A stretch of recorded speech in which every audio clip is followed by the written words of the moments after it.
Chapter 25. Baha'u'llah's Journey to KARBILÁ. Ever since I began the writing of my narrative, it has been my firm intention to include, in such accounts as I might be able to relate, of the early days of this revelation, those gems of inestimable value, which it has been my privilege to hear from time to time from the lips of Baha'u'lláh. These words, some of which were addressed to me alone, others which I shared with my fellow disciples as we sat in his presence, are mainly concerned with the very episodes I have essayed to describe.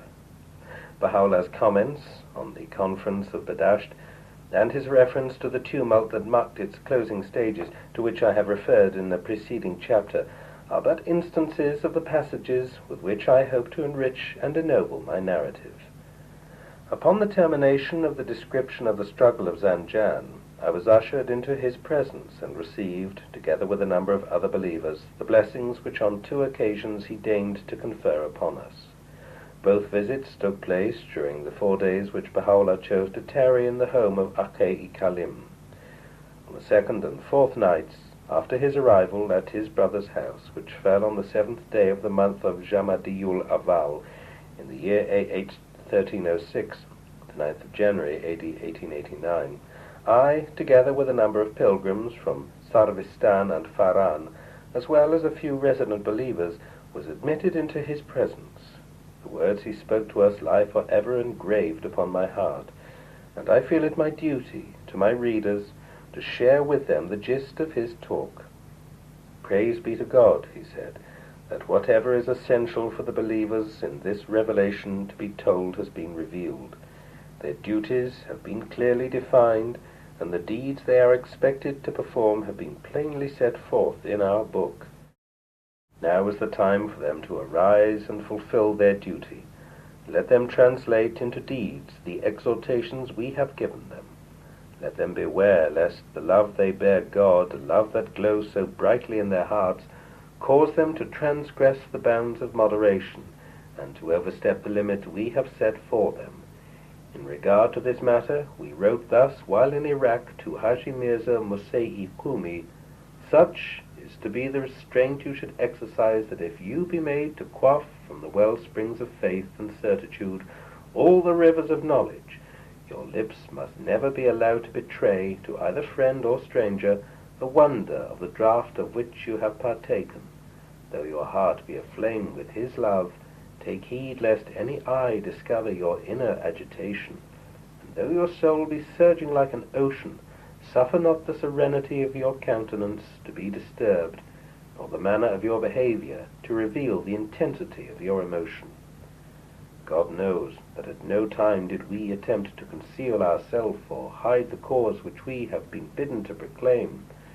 Though not wearing the garb of the people of learning, we have again and again faced and reasoned with men of great scholarship in both Nur and Mazindaran, and have succeeded in persuading them of the truth of this revelation.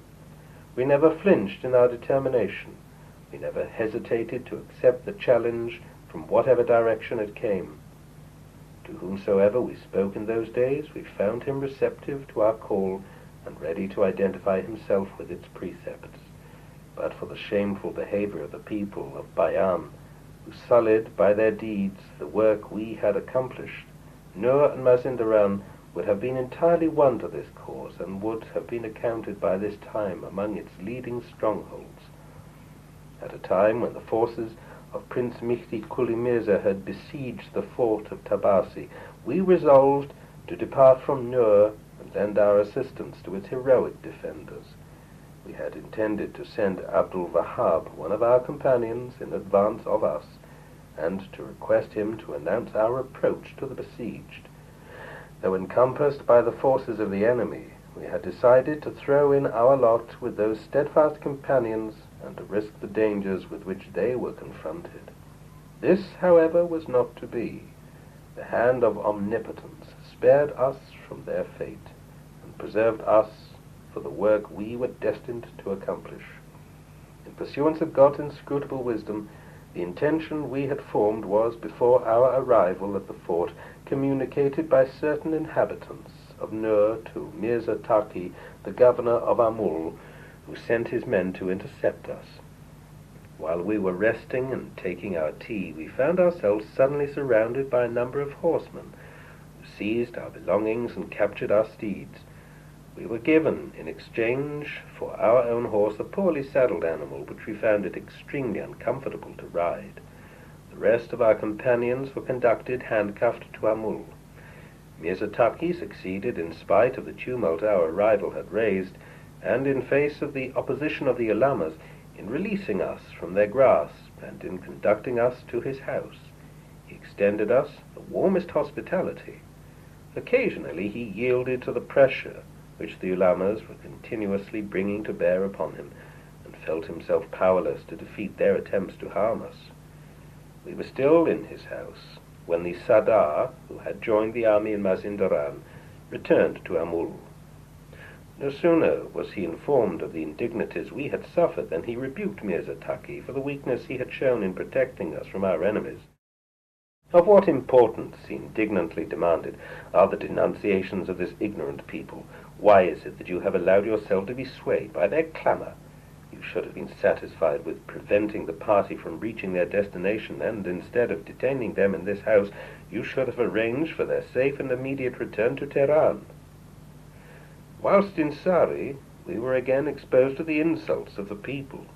Though the notables of that town were for the most part our friends, and had on several occasions met us in Tehran, no sooner had the townspeople recognized us as we walked with Qudus in the streets, than they began to hurl their invectives at us.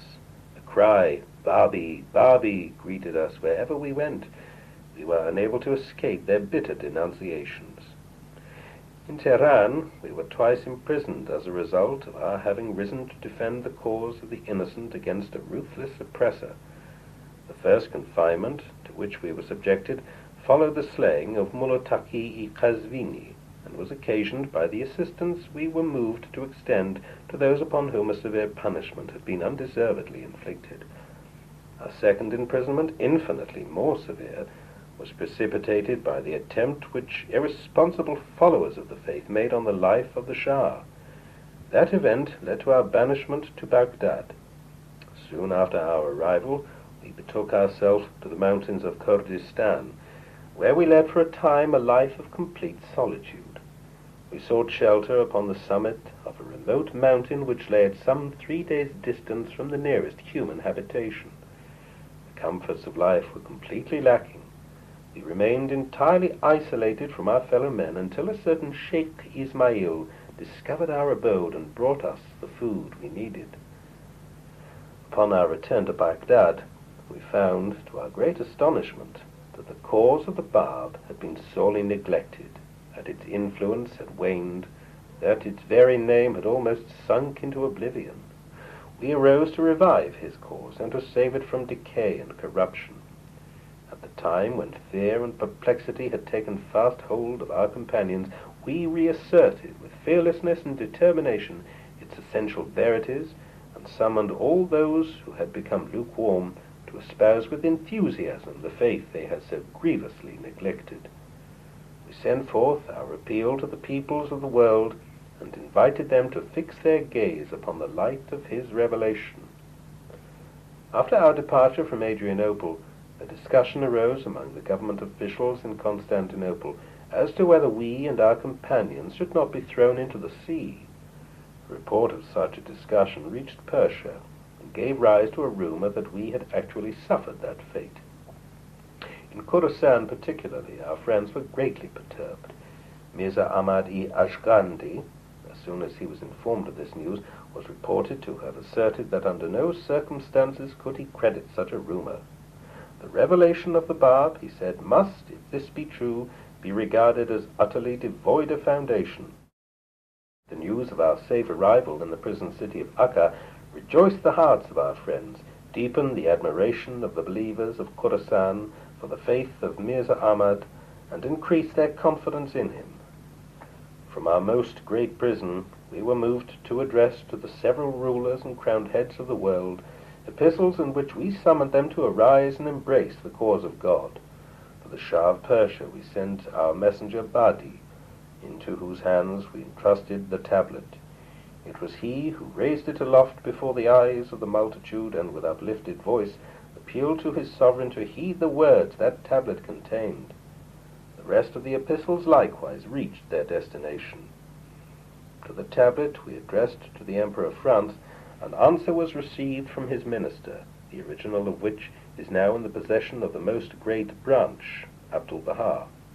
To him we addressed these words: "Bid the high priest, O monarch of France, to cease ringing his bells, for lo, the most great bell, which the hands of the will of the Lord thy God are ringing, is made manifest in the person of his chosen one." The epistle we addressed to the Tsar of Russia alone failed to reach its destination. Other tablets, however, have reached him, and that epistle will eventually be delivered into his hands. Be thankful to God for having enabled you to recognize his cause. Whoever has received this blessing must, prior to his acceptance, have performed some deed which, though he himself was unaware of its character, was ordained by God as a means whereby he has been guided to find and embrace the truth. As to those who have remained deprived of such a blessing, their acts alone have hindered them from recognizing the truth of this revelation. We cherish the hope that you, who have attained to this light, will exert your utmost to banish the darkness of superstition and unbelief from the midst of the people. May your deeds proclaim your faith, and enable you to lead the erring into the paths of eternal salvation. The memory of this night will never be forgotten. May it never be effaced by the passage of time, and may its mention linger forever on the lips of men. The 7th Nowruz, after the declaration of the Bab, fell on the 16th day of the month of Jamadi'ul-Awwal in the year AH 1267, AD 1851, a month and a half after the termination of the struggle of Zanjan. That same year, towards the end of spring, in the early days of the month of Shaban, the 1st to the 30th of June, AD 1851, Baha'u'lláh left the capital for KARBILÁ. I was at that time dwelling in Kermanshah in the company of Mirza Ahmad, the Bab's amanuensis, who had been ordered by Baha'u'lláh to collect and transcribe all the sacred writings, the originals of which were for the most part in his possession. I was in Zarand, in the home of my father, when the 7 martyrs of Tehran met their cruel fate. I subsequently succeeded in leaving for Qum, under the pretext of desiring to visit the shrine. Unable to find Mirza Ahmad, whom I wished to meet, I left for Kashan on the advice of Haji Mirza Musei Kuni, who informed me that the only person who could enlighten me as to the whereabouts of Mirza Ahmad was Azim, who was then living in Kashan. With him I again returned to Qum, where I was introduced to a certain Sayyid Abul Qasim-i Alaki Band-i Isfahani, who had previously accompanied Mirza Ahmad on his journey to Kermanshah. Azim instructed him to conduct me to the gate of the city, where he was to inform me of the place where Mirza Ahmad was residing, and to arrange for my departure for Hamadan. Sayyid Abul Qasim, in turn, referred me to Mirza Muhammad Ali Tabib-i Zanjani, whom he said I was sure to find in Hamadan, and who would direct me to the place where I could meet Mirza Ahmad. I followed his instructions, and was directed by this Mirza Muhammad Ali to meet in Kermanshah a certain merchant, Ghulam Hussein-i Shushtari by name, who would conduct me to the house where Mirza Ahmad was residing. A few days after my arrival, Mirza Ahmad informed me of his having succeeded while in Qum in teaching the course to Ildirim Mirza, the brother of Khanla Mirza, to whom he wished to present a copy of the Dalail-i-Sabi, that is one of the Bab's best-known works, and expressed his desire that I should be its bearer. Ildirim Mirza was in those days governor of Kurum Abad, in the province of Luristan, and had encamped with his army in the mountains of Qadi Valishtar. I was only too glad to grant his request and express my readiness to start immediately on that journey. With a Kurdish guide, we traversed mountains and forests for 6 days and 6 nights, until we reached the governor's headquarters. I delivered the trust into his hands and brought back with me for Mirza Ahmad a written message from him expressing his appreciation of the gift and assuring him of his devotion to the cause of its author. On my return, I received from Mirza Ahmad the joyful tidings of the arrival of Baha'u'lláh in Kermanshah. As we were being ushered into his presence, we found him, it being the month of Ramadan, engaged in reading the Koran, and were blessed by hearing him read verses of that sacred book. I presented to him Ildirim Mirza's written message to Mirza Ahmad. The faith which a member of the Qajar dynasty professes, he remarked after reading the letter, cannot be depended upon. His declarations are insincere. Expecting that the Babis will one day assassinate the sovereign, he harbors in his heart the hope of being acclaimed by them the successor. The love he professes for the Bab is actuated by that motive. Within a few months we knew the truth of his words. This same Ildirim Mirza gave orders that a certain Syed Basir-i Hindi, a fervent adherent of the faith, should be put to death. It would be appropriate at this juncture to deviate from the course of our narrative and refer briefly to the circumstances of this martyr's conversion and death. Among the disciples whom the Bab had instructed, in the early days of his mission, to disperse and teach his cause, was a certain Sheikh Sayyid-i Hindi, one of the Letters of the Living, who had been directed by his master to journey throughout India and proclaim to its people the precepts of his revelation. Sheikh Sayyid, in the course of his travels, visited the town of Multan, where he met this Syed Basir, who, though blind, was able to perceive immediately with his inner eye the significance of the message Sheikh Sayyid had brought him. The vast learning he had acquired, far from hindering him from appreciating the value of the cause to which he was summoned, enabled him to grasp its meaning and understand the greatness of its power. Casting behind him the trappings of leadership, and severing himself from his friends and kinsmen, he arose with a fixed resolve to render his share of service to the cause he had embraced. His first act was to undertake a pilgrimage to Shiraz in the hope of meeting his beloved. Arriving in that city, he was informed to his surprise and grief that the Bab had been banished to the mountains of Azerbaijan, where he, the Bab, was leading a life of unrelieved solitude. He straightway proceeded to Tehran, and from thence departed for Nur, where he met Baha'u'lláh. This meeting relieved his heart from the burden of sorrow caused by his failure to meet his master. To those he subsequently met, of whatever class or creed, he imparted the joys and blessings he had so abundantly received from the hands of Baha'u'lláh, and was able to endow them with a measure of the power with which his intercourse with him, Baha'u'lláh, had invested his innermost being. I have heard Sheikh Shahid-i Mazkan relate the following. I was privileged to meet Syed Basir at the height of summer during his passage through Kamsar, whither the leading men of Kashan go to escape the heat of that town. Day and night I found him engaged in arguing with the leading ulamas who had congregated in that village.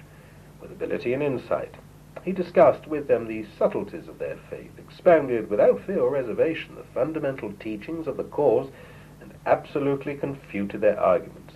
No one, however great his learning and experience, was able to reject the evidences he set forth in support of his claims. Such were his insight and his knowledge of the teachings and ordinances of Islam that his adversaries conceived him to be a sorcerer, whose baneful influence they feared would ere long rob them of their position. I have similarly heard Mullah Ibrahim, surnamed Mullah Bashi, who was martyred in Sultanabad, thus recount his impression of Syed Basir. Towards the end of his life, Syed Basir passed through Sultanabad, where I was able to meet him. He was continually associated with the leading ulamas. No one could surpass his knowledge of the Koran and his mastery of the traditions ascribed to Muhammad. He displayed an understanding which made him the terror of his adversaries. Often would his opponents question the accuracy of his quotations, or reject the existence of the tradition which he produced in support of his contention. With unerring exactitude, he would establish the truth of his argument by his reference to the text of the Usul-i Kafi and the Bihar-ul-Anvar. The footnote here says the compilation of Mohammedan traditions, from which he would instantly bring out the particular tradition demonstrating the truth of his words.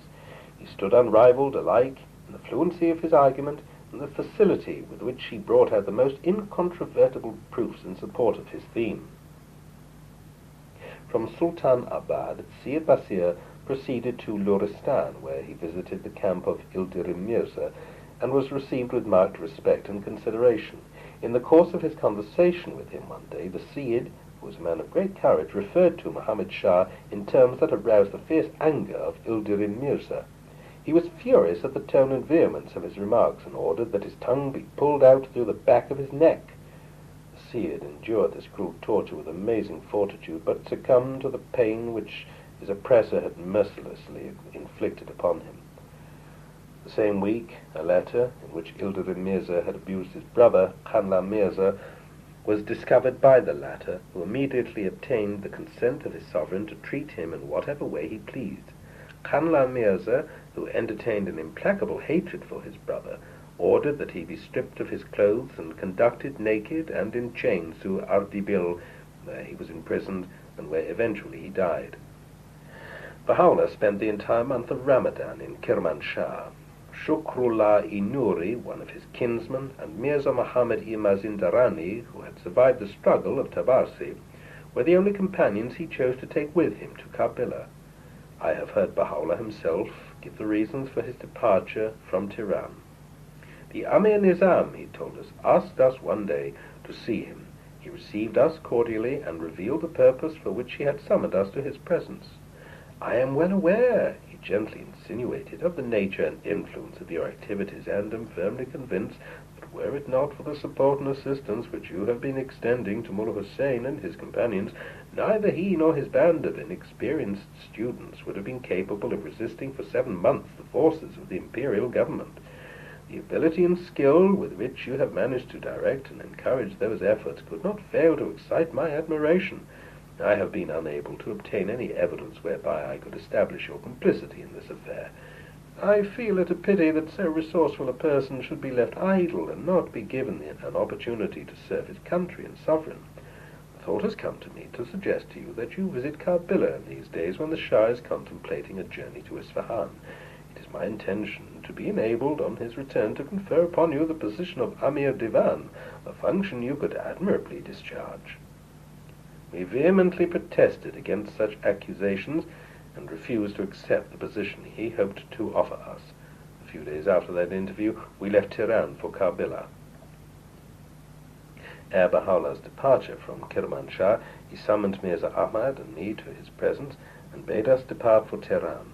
I was charged to meet Mirza Yahya immediately after my arrival and to take him with me to the fort of Dul Fakhar Khan, situated in the vicinity of Sharut, and remain with him until Baha'u'lláh returned to the capital. Mirza Ahmad was instructed to remain in Tehran until his arrival, and was entrusted with a box of sweetmeats and a letter addressed to Aqai-i-Kalim, who was to forward the gift to Mazindaran, where the Most Great Branch and his mother were residing. Mirza Yahya, to whom I delivered the message, refused to leave Tehran, and directed me instead to leave for Qazvin. He compelled me to abide by his wish, and to take with me certain letters which he bade me deliver to certain of his friends at that town. On my return to Tehran, I was constrained, on the insistence of my kinsman, to leave for Zarand. Mirza Ahmad, however, promised that he would again arrange for my return to the capital, a promise which he fulfilled. 2 months later, I was again living with him in a caravanserai outside the gate of Nor, where I passed the whole winter in his company. He spent his days in transcribing the Persian Bayan and the Dalail-i-Sabi, a work he accomplished with admirable enthusiasm. He entrusted me with 2 copies of the latter, asking me to present them on his behalf to Mustawfiul Mamalik-i Ashtiyani and Mirza Sayyid Ali-i Tafarshi, surnamed the Majdul Ashraf. The former was so much affected that he was completely won over to the faith. As for Mirza Sayyid Ali, the views he expressed were of a totally different character. At a gathering at which Aqai-i-Kalim was present, he commented in an unfavorable manner upon the continued activities of the believers. This sect, he publicly declared, is still living. Its emissaries are hard at work spreading the teachings of their leader.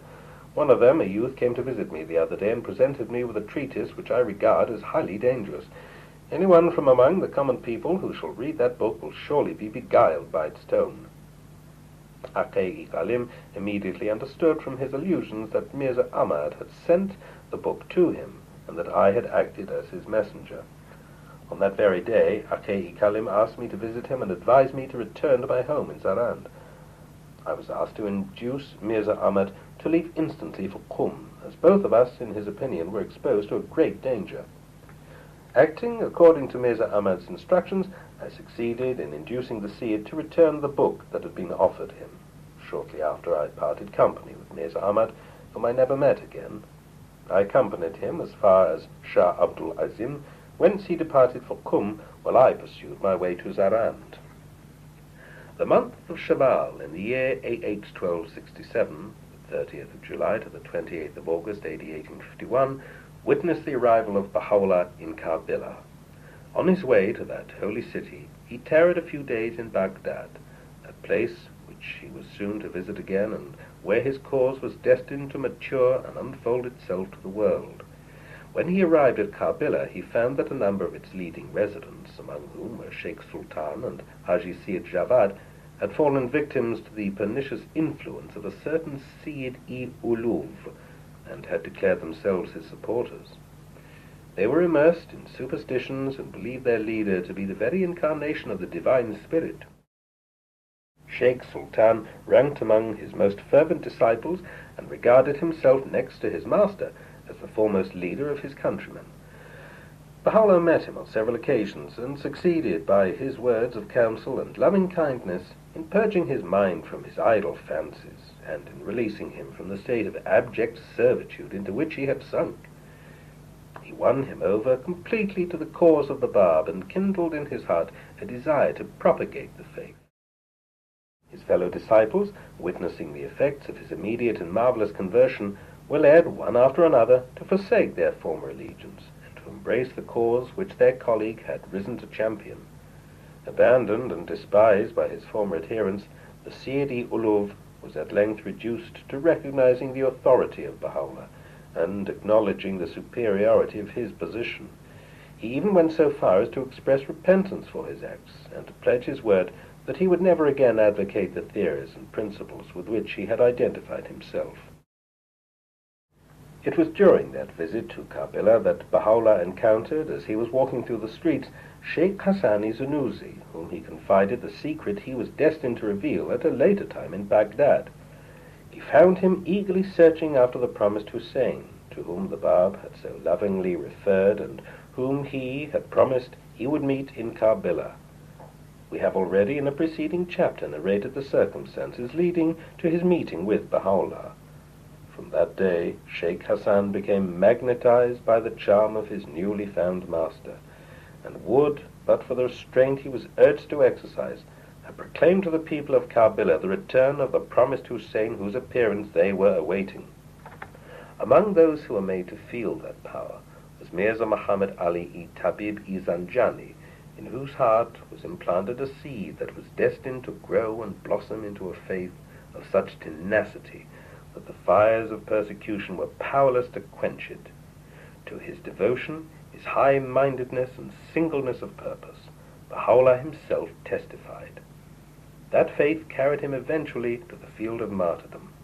The same fate was shared by Mirza Abdul Wahab-i Shirazi, son of Haji Abdul Majid, who owned a shop in KARBILÁ, and who felt the impulse to forsake all his possessions and follow his master. He was advised, however, not to abandon his work, but to continue to earn his livelihood until such time as he should be summoned to Tehran. Baha'u'lláh urged him to be patient, and gave him a sum of money wherewith he encouraged him to extend the scope of his business. Unable to concentrate his attention upon his trade, Mirza Abdul Wahab hastened to Tehran, where he remained until he was thrown into the dungeon in which his master was confined, and there suffered martyrdom for his sake. Sheikh Ali Mirza-i Shirazi was likewise attracted to, and remained, to his last breath, a staunch supporter of the cause to which he had been called, and which he served with a selflessness and devotion beyond all praise. To friend and stranger alike, he recounted his experiences of the marvelous influence the presence of Baha'u'lláh had had upon him, and enthusiastically described the signs and wonders he had witnessed during and after the days of his conversion. Chapter 26. Attempt on the Shah's life and its consequences. The 8th Nowruz after the declaration of the Bab, which fell on the 27th day of the month of Jamadi'ul-Awwal in the year AH 1268, AD 1852, found Baha'u'lláh still in Iraq, engaged in spreading the teachings and making firm the foundations of the new revelation. Displaying an enthusiasm and ability that recalled his activities in the early days of the movement in Nur and Mazindaran, he continued to devote himself to the task of reviving the energies, of organizing the forces, and of directing the efforts of the Bab's scattered companions.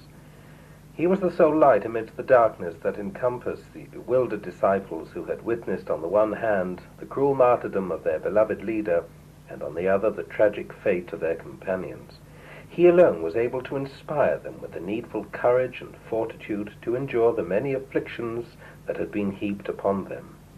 He alone was capable of preparing them for the burden of the task they were destined to bear, and of inuring them to brave the storm and perils they soon were to face. In the course of the spring of that year, Mirza Taqi Khan, the Amir Nizam, the Grand Vizier of Nasiruddin Shah, who had been guilty of such infamous outrages against the Bab and his companions, met his death in a public bath in Fin, near Kashan, having miserably failed to stay the onrush of the faith he had striven so desperately to crush. His own fame and honor were destined eventually to perish with his death, and not the influence of the life he had sought to extinguish. During the 3 years when he held the post of Grand Vizier of Persia, his ministry was stained with deeds of blackest infamy. What atrocities did not his hands commit, as they were stretched forth to tear down the fabric the Bab had raised? To what treacherous measures did he not resort in his impotent rage in order to sap the vitality of a cause which he feared and hated? The first year of his administration was marked by the ferocious onslaught of the imperial army of Nasiruddin Shah against the defenders of the fort of Tabasi. With what ruthlessness he conducted the campaign of repression against those innocent upholders of the faith of God. What fury and eloquence he displayed in pleading for the extermination of the lives of Qudus, of Mullah Hussein, and of 313 of the best and noblest of his countrymen. The second year of his ministry found him battling with savage determination to extirpate the faith in the capital. It was he who authorized and encouraged the capture of the believers who resided in that city, and who ordered the execution of the 7 martyrs of Tehran. It was he who unchained the offensive against Wahid and his companions, who inspired that campaign of revenge which animated their persecutors, and who instigated them to commit the abominations with which that episode will forever remain associated. That same year witnessed another blow more terrible than any he had hitherto dealt that persecuted community, a blow that brought to a tragic end the life of him who was the source of all the forces he had in vain sought to repress. The last years of that vizier's life will forever remain associated with the most revolting of the vast campaigns which his ingenious mind had devised, a campaign that involved the destruction of the lives of Hujat and of no less than 1,800 of his companions. Such were the distinguishing features of a career that began and ended in a reign of terror such as Persia had seldom seen. He was succeeded by Mirza Akhar Khan-i-Nuri, who endeavored at the very outset of his ministry to effect a reconciliation between the government of which he was the head and Baha'u'lláh, whom he regarded as the most capable of the Bab's disciples. He sent him a warm letter requesting him to return to Tehran and expressing his eagerness to meet him. Ere the receipt of that letter, Baha'u'lláh had already decided to leave Iraq for Persia. He arrived in the capital in the month of Rajab, and was welcomed by the Grand Vizier's brother, Jafar Quli Khan, who had been specially directed to go forth to meet him. For 1 whole month, Baha'u'lláh was the honored guest of the Grand Vizier, who had appointed his brother to act as host on his behalf. So great was the number of notables and dignitaries of the capital who flocked to meet him that he found himself unable to return to his own home. He remained in that house until his departure for Shimiran, and the footnote here says Shimiran or Shimran, sometimes used in the plural Shimranat, is the name applied generally to the villages and mansions situated on the lower slopes descending from Elburz, which serve as summer residences to the wealthier inhabitants of Tehran. From a traveller's narrative, page 81, footnote 1. I have heard it stated by Akei Kalim that in the course of that journey Baha'u'lláh was able to meet Azim, who had been endeavoring for a long time to see him, and who, in that interview, was advised in the most emphatic terms to abandon the plan he had conceived.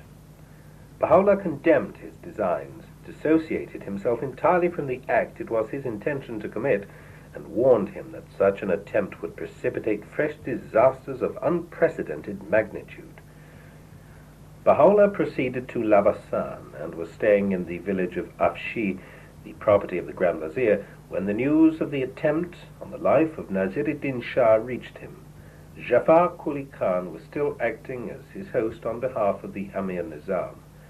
That criminal act was committed towards the end of the month of Shawwal in the year A8-1268, the 28th of Shawwal, the 15th of August, AD 1852. By two obscure and irresponsible young men, one named Sadiq-i Tabrizi and the other Fathullah-i Qumi, both of whom earned their livelihood in Tehran. At a time when the imperial army, headed by the Shah himself, had encamped in Shimiran, these two ignorant youths, in a frenzy of despair, arose to avenge the blood of their slaughtered brethren. The folly that characterized their act was betrayed by the fact that in making such an attempt on the life of their sovereign, instead of employing effective weapons which would ensure the success of their venture, these youths charged their pistols with shot which no reasonable person would ever think of using for such a purpose. Had their action been instigated by a man of judgment and common sense, he would certainly never have allowed them to carry out their intention with such ridiculously ineffective instruments.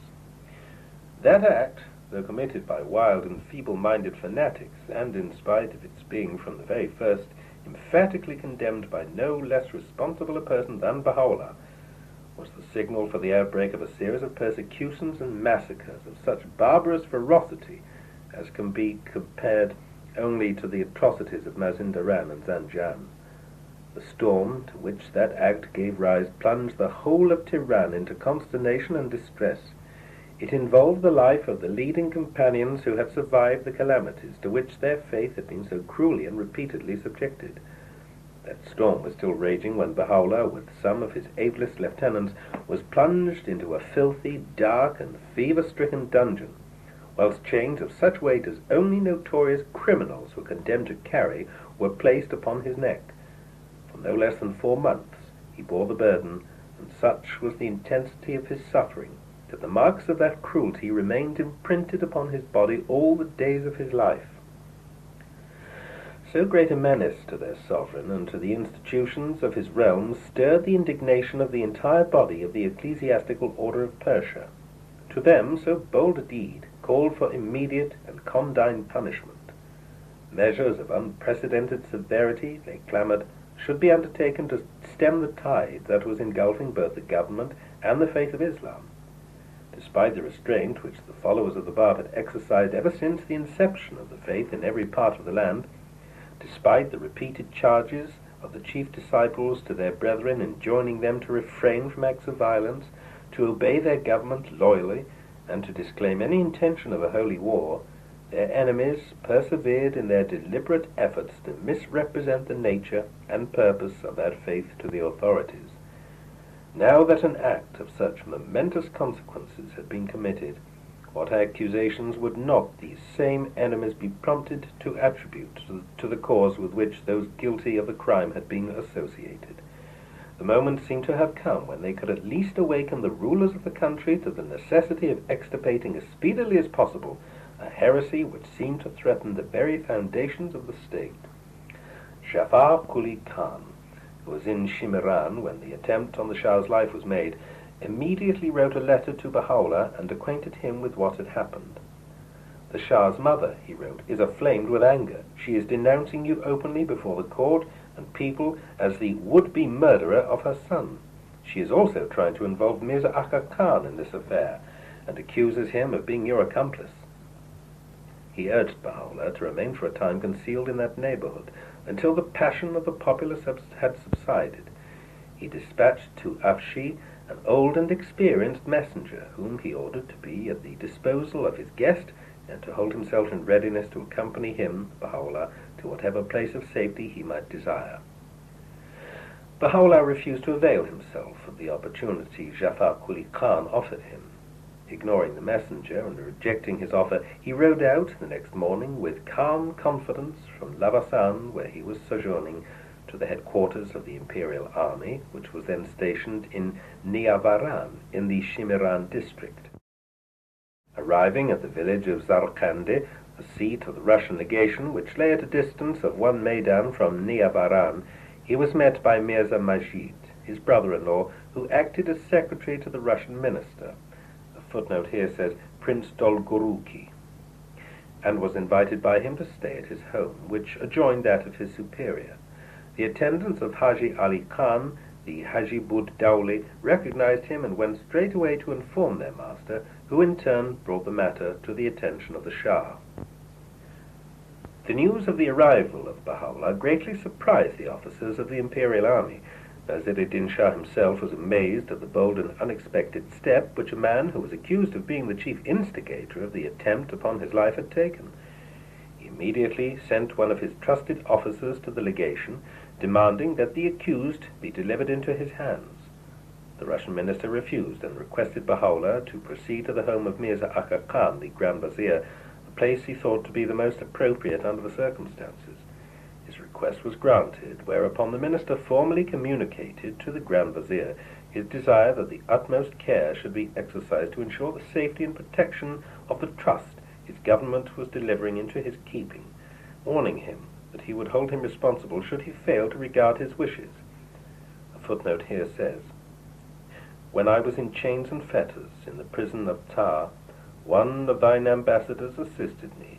Therefore hath God decreed unto thee a station which none but himself can comprehend. Beware lest thou change this lofty station." From Baha'u'llah's tablet to the Tsar of Russia.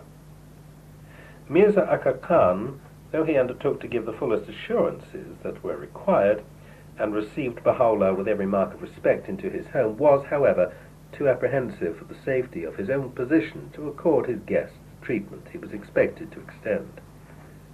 As Baha'u'lláh was leaving the village of Zarkandi, the minister's daughter, who felt greatly distressed at the dangers which beset his, Baha'u'llah's, life, was so overcome with emotion that she was unable to restrain her tears. "Of what use," she was heard expostulating with her father, "is the authority with which you have been invested if you are powerless to extend your protection to a guest whom you have received in your house?" The minister, who had a great affection for his daughter, was moved by the sight of her tears, and sought to comfort her by his assurances that he would do all in his power to avert the danger that threatened the life of Baha'u'lláh. That day the army of Nasir-ed-Din Shah was thrown into a state of violent tumult. The peremptory orders of the sovereign, following so closely upon the attempt on his life, gave rise to the wildest rumors and excited the fiercest passions in the hearts of the people of the neighborhood. The agitation spread to Tehran and fanned into flaming fury the smoldering embers of hatred which the enemies of the cause still nourished in their hearts. Confusion, unprecedented in its range, reigned in the capital. A word of denunciation, a sign or a whisper, was sufficient to subject the innocent to a persecution which no pen dared try to describe. Security of life and property had completely vanished. The highest ecclesiastical authorities in the capital joined hands with the most influential members of the government to deal, what they hoped, would be the fatal blow to a foe who, for 8 years, had so gravely shaken the peace of the land, and whom no cunning or violence had yet been able to silence. A footnote here says, "A letter written by an Austrian officer, Captain von Gumuens, then in the Shah's service, runs as follows. Tehran, August 29th, 1852. Dear friend, my last letter of the 20th inst.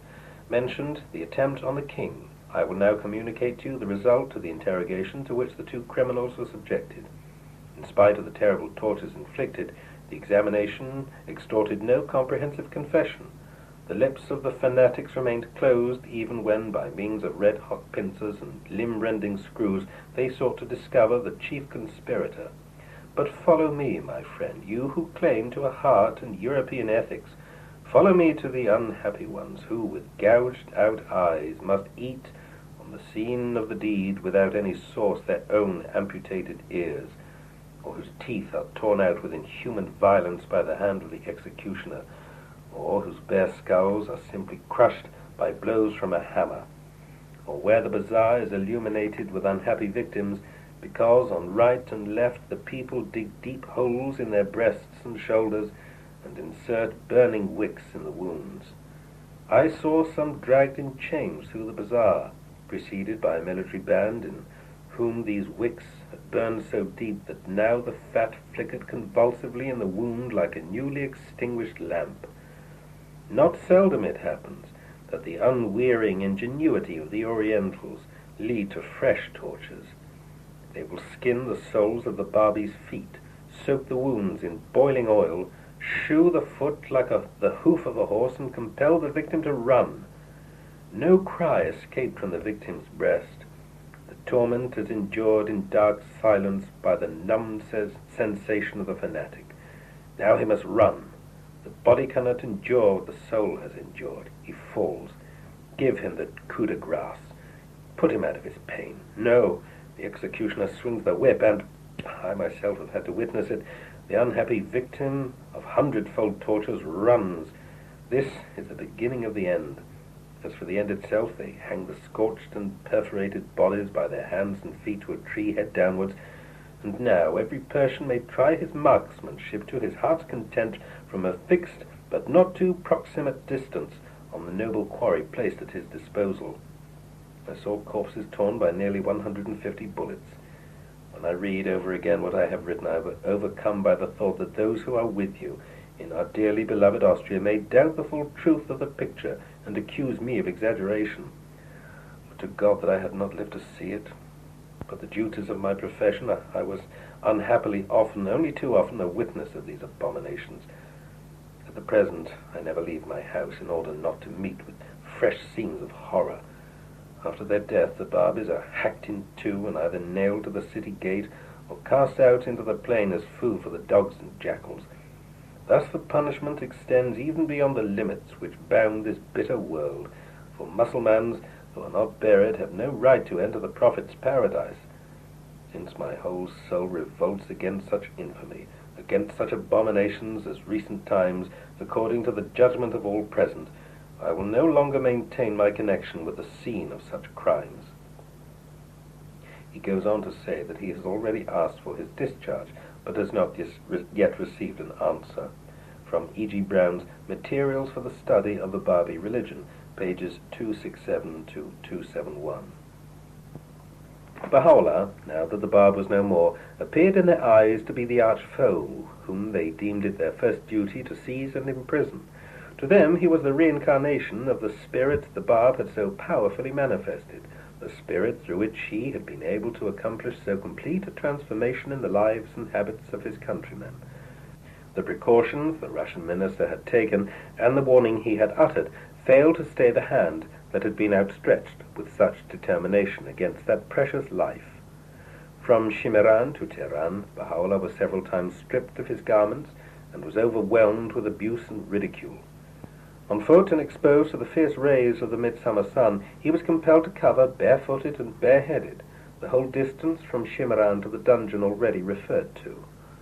All along the route he was pelted and vilified by the crowds whom his enemies had succeeded in convincing that he was the sworn enemy of their sovereign and the wrecker of his realm. Words fail me to portray the horror of the treatment which was meted out to him as he was being taken to the Seershal of Tehran. And a footnote here says of the Seershal, name of the dungeon meaning black pit. As he was approaching that dungeon, an old and decrepit woman was seen to emerge from the midst of the crowd with a stone in her hand, eager to cast it at the face of Baha'u'lláh. Her eyes glowed with a determination and fanaticism of which few women of her age were capable. Her whole frame shook with rage as she stepped forward and raised her hand to hurl her missile at him. "By the Sayyidush Shuhada, I adjure you," she pleaded, as she ran to overtake those into whose hands Baha'u'lláh had been delivered, "give me a chance to fling my stone into his face." Suffer not this woman to be disappointed, were Baha'u'llah's words to his guards as he saw her hastening behind him. Deny her not what she regards as a meritorious act in the sight of God. A footnote here says, of Sayyidush Shuhada, the Imam Hussein. The Sea Shah, into which Baha'u'llah was thrown, originally a reservoir of water for one of the public baths at Tehran, was a subterranean dungeon in which criminals of the worst type were wont to be confined. The darkness, the filth, and the character of the prisoners combined to make of that pestilential dungeon the most abominable place to which human beings could be condemned. His feet were placed in stocks, and around his neck were fastened the Kara chains, infamous throughout Persia for their galling weight, and a footnote here says, "If sometime thou shouldst happen to visit the prison of His Majesty the Shah, ask thou the director and chief of that place to show thee those two chains, one of which is known as Kara and the other as Salasil. I swear by the day star of justice that during 4 months I was weighted and tormented by one of these chains. The sorrow of Jacob paleth before my sorrow, and all the afflictions of Job were but a part of my calamities." From the Epistle to the Son of the Wolf, page 57. For 3 days and 3 nights, no manner of food or drink was given to Baha'u'llah. Rest and sleep were both impossible to him. The place was infested with vermin, and the stench of that gloomy abode was enough to crush the very spirits of those who were condemned to suffer its horrors. Such were the conditions under which he was held down, that even one of the executioners, who were watching over him, was moved with pity. Several times this man attempted to induce Baha'u'llah to take some tea, which he had managed to introduce into the dungeon under the cover of his garments. Baha'u'llah, however, would refuse to drink it. His family often endeavored to persuade the guards to allow them to carry the food they had prepared for him into his prison. Though at first no amount of pleading would induce the guards to relax the severity of their discipline, yet gradually they yielded to his friend's importunity. No one could be sure, however, whether that food would eventually reach him, or whether he would consent to eat it, whilst a number of his fellow prisoners were starving before his eyes. Surely greater misery than had befallen these innocent victims of the wrath of their sovereign could hardly be imagined. A footnote here says, "We had nothing to do with this odious deed, and our innocence was indisputably proved before the tribunals. Nevertheless, they arrested us and brought us to the prison in Tehran from Neavaran, which was then the seat of the royal residence, on foot, in chains, and with bare head and feet, for a brutal fellow who was accompanying us on horseback snatched the hat from our head, and many executioners and farashes hurried us along with great speed, and put us for 4 months in a place the like of which has not been seen.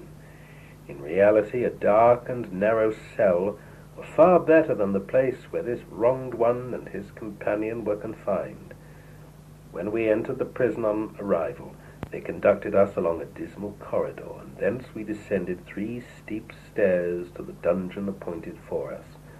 The place was dark, and its inmates numbered nearly 150, thieves, assassins, and highway robbers. Holding such a crowd as this, it had yet no outlet but the passage through which we entered. The pen fails to describe this place and its putrid stench. Most of the company had neither clothes to wear nor mat to lie on. God knows what we endured in that gloomy and loathsome place. By day and by night, in this prison, we reflected on the condition of the Bab'is and their doings and affairs, wondering how, notwithstanding the greatness of soul and nobility and intelligence, they could be capable of such a deed as this audacious attempt on the life of the sovereign. Then did this wronged one determine that, on leaving this prison, he would arise with the utmost endeavor for the regeneration of these souls. One night, in a dream, this all-glorious word was heard from all sides: "Verily, we will aid thee to triumph by thyself and by thy pen. Grieve not for that which hath befallen thee, and have no fear. Truly thou art of them that are secure. Ere long shall the Lord send forth and reveal the treasures of the earth, men who shall give thee the victory by thyself and by thy name, wherewith the Lord hath revived the hearts of them that know. Baha'u'llah's reference to the seer child in the Epistle to the Son of the Wolf.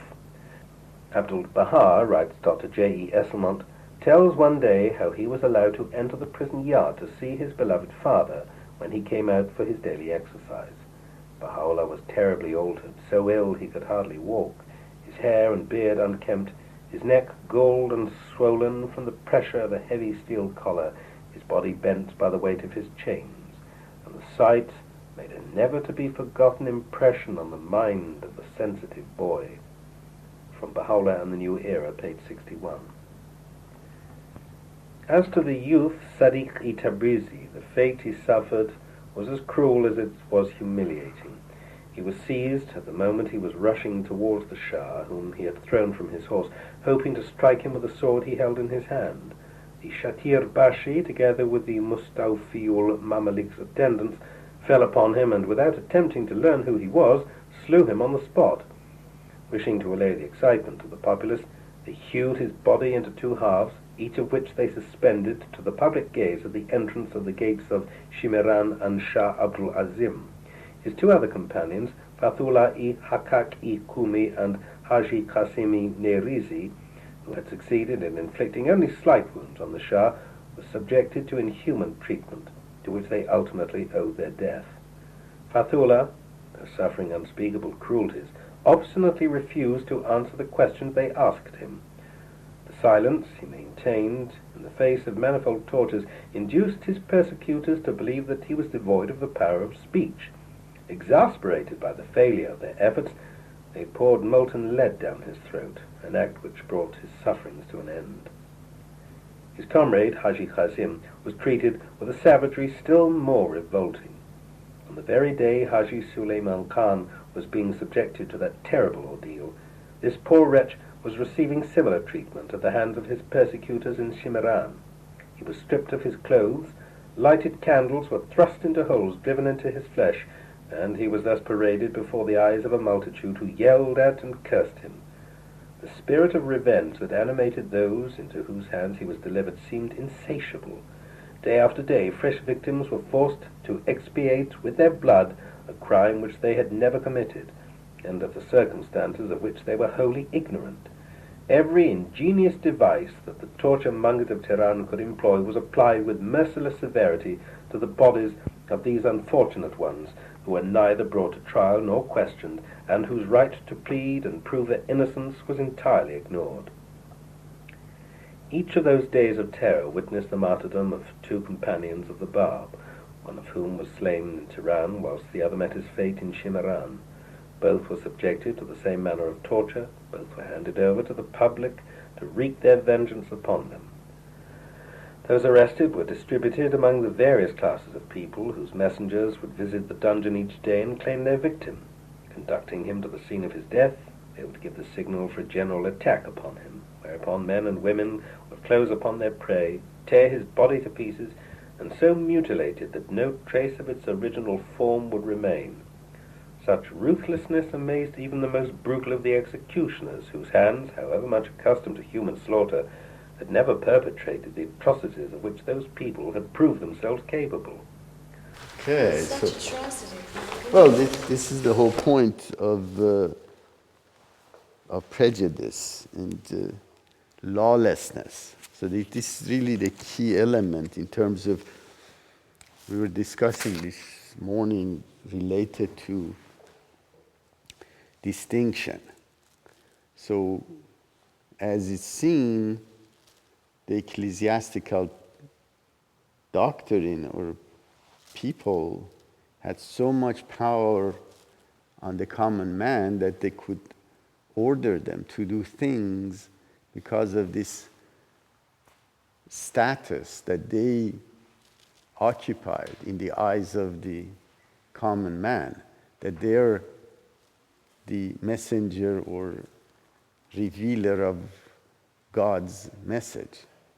And anyone following their lead would be absolved of the consequences of their action. So this, ironically, you see the criminality when you violate the spiritual law or blueprint or Holy Spirit. So the consequences of lawlessness is when you create a caste system which can override the law of the land, which, although it wasn't much of a law, but at least there was some sort of a jurisprudence or legal system which was overridden by this ecclesiastical structure that could entice people of Bazaar or other areas to be literally vigilantes. And that's really, and ironically, the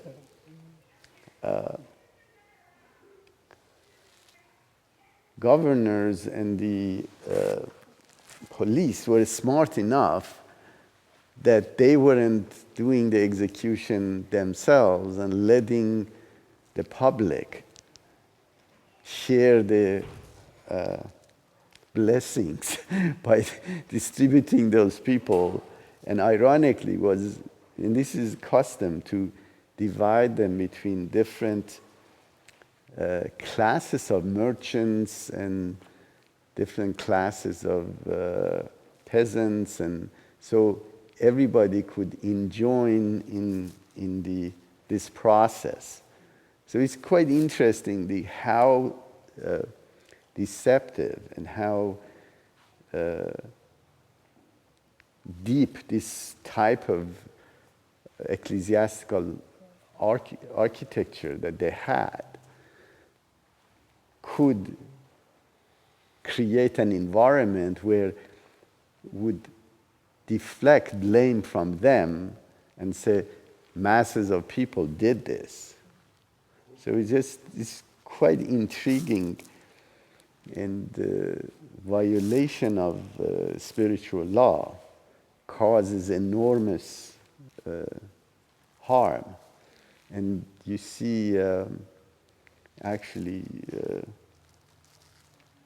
the Western scholar that were Orientalist describing actually these events, they were appalled of how savage these people were.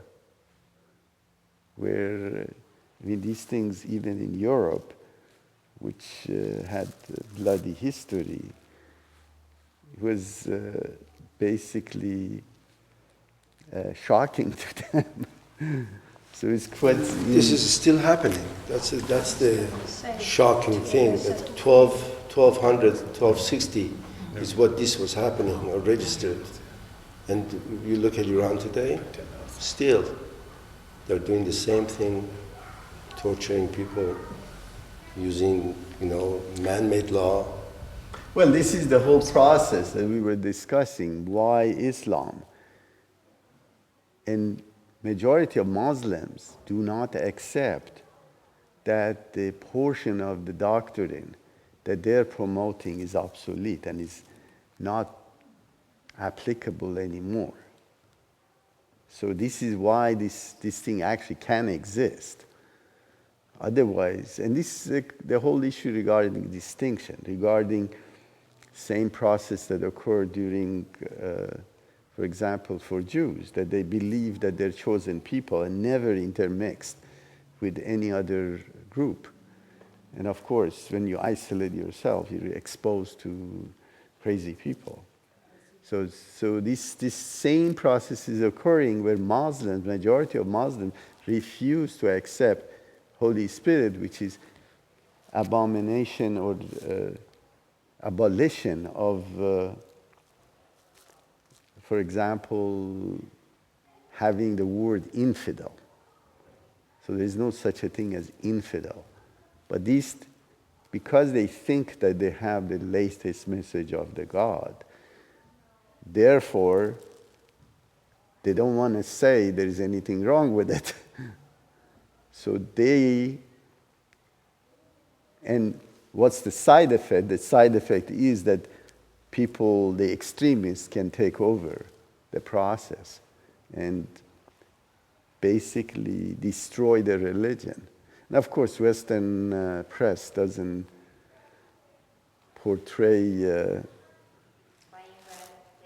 take care in portray reality as such either, but in general, the most damage is done to those Muslims within those countries because majority of the atrocities that is occurring is against their own creed and their own kind.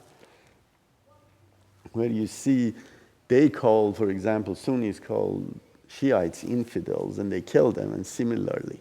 And it's majority of these atrocities are occurring in Muslim countries. So the issue, they're doing it to themselves more than harassing, for example, Christians or Baha'is in general. And this is the cause of that basically implosion of Islam itself, which we see. Actually, they were surveying, Iran is the least religious country in the Islamic world, generally. Actually, 70% of last survey they did, they had 70% of people said they have no religion. So how does this going to translate? This information that 70% are not religious. Well, it's not religious. They defy actually Islam. You see, in Iran, they don't want to. They want to distance themselves from Islam, or any other religion for that matter. Such a percentage happens, you have revolution. They are overturning the regime. They would get rid of that 30%. Right, but no, you have 50% unemployment in youth there. That's worse. It's the worst country on earth right now. Inflation at 40%. Only Venezuela has more inflation. But the unemployment is staggering. 21% of the adult populations are addicted to heroin, and it's just unbelievable what atrocities is occurring there. And it's because this is what happens when you basically violate the Holy Spirit. So now they have created, and the reason they stay in power is because they have guns. And we can see the apartheid, for example, doctrine can exist because you strip everybody from their every right, daily rights that they have. And there is no court system that can defend them. So when you have judiciary, executive branch, and legislative is encapsulated in the same group. So you have, then they engage into basically corruption, engage in drug trafficking because it has money. Nobody can stop them because they're the ones that are supposed to be watching. So they can import and export without paying tariffs because they can intimidate the border guards very easily. And they have blank check in terms of wherever they want to go. So this internal corruption is caused. Now, people that are born after the war, which is almost 25, 30 years ago that this process occurred, blame the Islam, blame their parents of why did you brought this onto us, and see the level of, I think 40% of the population is below poverty level in Iran. So it's clearly, it's deteriorating. And with the sanction, it's just under a severe duress. But of course, the ruling class doesn't impact them because they have the banks. I mean, none of the banks in Iran are solvent. I mean, they have paid loans to government corporations that can never pay back. They can't even pay back the interest. That's why the inflation is so high. So what happens is that disenfranchised people, old people or young people that don't have any asset, they get poorer and poorer and poorer. They have no hope. Right. But they don't have guns. These guys have monopoly in guns. And ironically, they're the importers of, for example, alcoholic beverages in Iran. It's a state that does this.